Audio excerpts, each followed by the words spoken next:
Refugee by Gratz. Mahmoud kills turkey in 2015, 2 days from home. Mahmoud could hear music behind the fence. It was hard to see for all the people. He stood in a long line with his family, waiting at the border to gain admissions into Turkey, near the city of Kilis. Around them were countless more Syrian families, all hoping to be let in. They carried everything they owned with them, sometimes in suitcases and duffel bags, but more often stuffed into pillowcases and trash bags. The men wore jeans and t-shirts and tracksuits. The women wore dresses, abayas, and hijabs. Their children looked like miniature versions of them and acted like miniature adults too. There was a little crying and whining, and none of the kids were playing. They had all walked too far and seen too much. After leaving the car behind, Mahmoud and his family had followed the map on their phone, skirting cities held by Daesh and the Syrian army and the rebels and the Kurds as best as they could. Google Maps told them it would be an 8-hour walk, and they split the journey up by sleeping in the field. It was hot out by day, but it got cold that night, and Mahmoud and his family had left all their extra clothes in the car in their haste to escape. The next morning, they had seen the people, dozens of them, hundreds, refugees just like them, just like Mahmoud and his family, who had left their homes in Syria and were walking north to Turkey to safety. Mahmoud and his family had fallen into step with them and disappeared among their ranks, invisible, just as Mahmoud liked it. Together, the shambling throng of refugees was ignored by the American drones and the rebel rocket launchers and the Syrian army tanks and the Russian jets.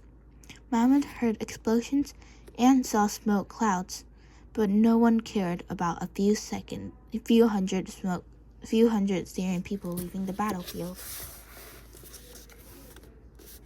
And now they were in line with him, all those hundreds of people and thousands more, and they weren't invisible anymore.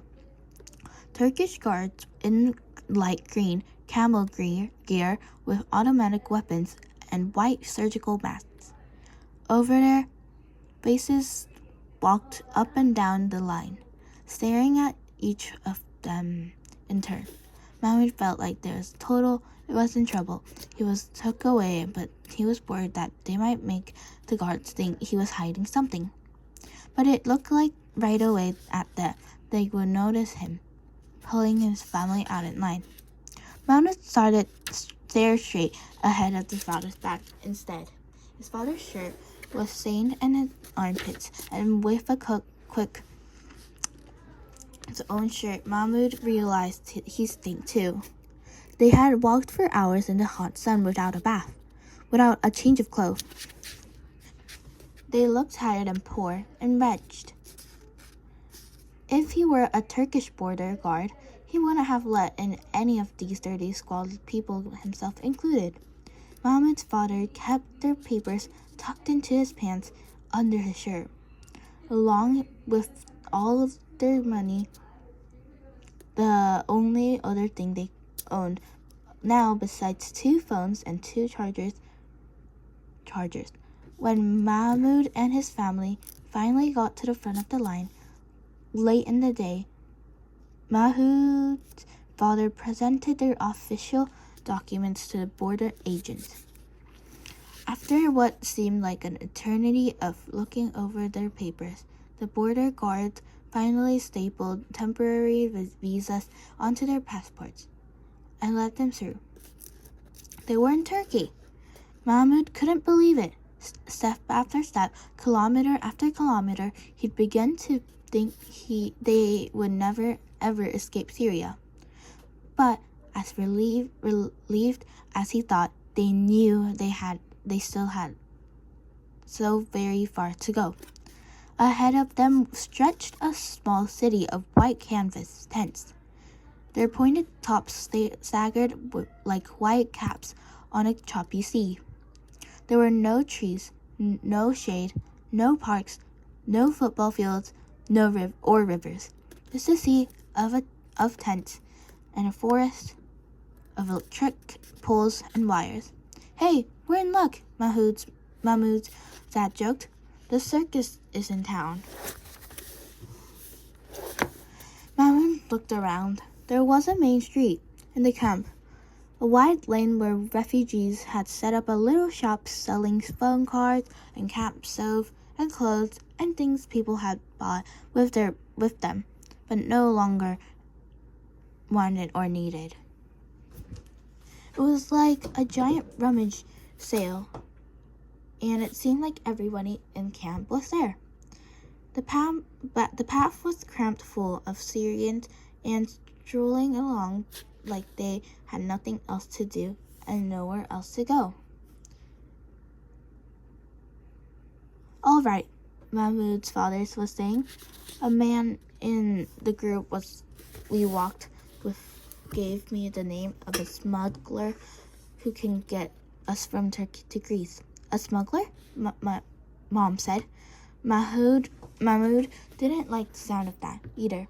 To him, smuggler meant illegal, and illegal meant dangerous. Dad waved their fears away. "It's fine. This is what they do. They get people in the EU." The EU, Mahmoud knew, was the European Union. He also knew they were much more strict about letting people in than Turkey was. Once you were in of the EU countries, though, like Greece or Hungary or Germany, you could apply for asylum and be granted official refugee status. It was getting there that they had the hard part. I've been talking to him on WhatsApp. Dad continued, holding it up his phone. It will be expensive, but we can pay. And we'll have to get to Izmir on the Turkish coast. Assuming we stop to sleep every night, that's a 19-day walk. Or in a 12-hour car ride non-stop. We'll see if we can find a bus." Mahmoud and his mother and his sister and brother walked to the shopping street. People called out to one another in Arabic, and music from radios and TVs filled the air. Other children darted in and out among the adults, laughing and chasing each other into the alley of tents, off the main drag. Mahmoud caught himself smiling. After Aleppo, the near-constant gunfire and explosions, punctuated by the oppressive quiet of an entire city trying their hardest not to draw attention to themselves. This place felt alive, even if it was dusty and cramped. Mahmoud saw a cardboard box of used toys in one of the shops and knelt to dig in while his mother and brother and sister walked on. He sifted through it, hoping, yes, a teenage mutant ninja turtle. It was the one with the red bandana. The box didn't have any other Ninja Turtles in it, but Wally would be excited to get it.